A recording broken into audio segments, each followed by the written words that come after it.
আসসালামু আলাইকুম এভরিওয়ান, সবাইকে ধন্যবাদ আমার চ্যানেল দেখার জন্য। আজকে একটা জিনিস বলবো যে বেশি করে পাট লাগান, নিজের কপাল নিজে খান। কিসের জন্য?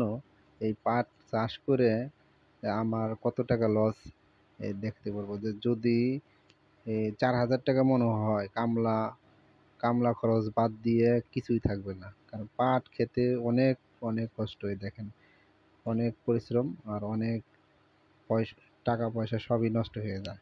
তা পাট তো আসলে বাংলাদেশের দাম কোনো ভালো দাম নাই। এই যে আমার পাট লইতেছে আমাদের এলাকার লোক।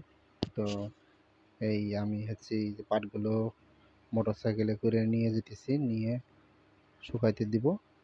এই আমার মোটর সাইকেল। তো সব কিছু চিন্তা করে দেখেন যে পাটে কোনো লাভ নাই। ধন্যবাদ সবাইকে আমার চ্যানেল দেখার জন্য। পাট চাষ অবশ্যই করা দরকার, সরকারের এর জন্য মনোযোগ দেওয়া দরকার। ধন্যবাদ সবাইকে।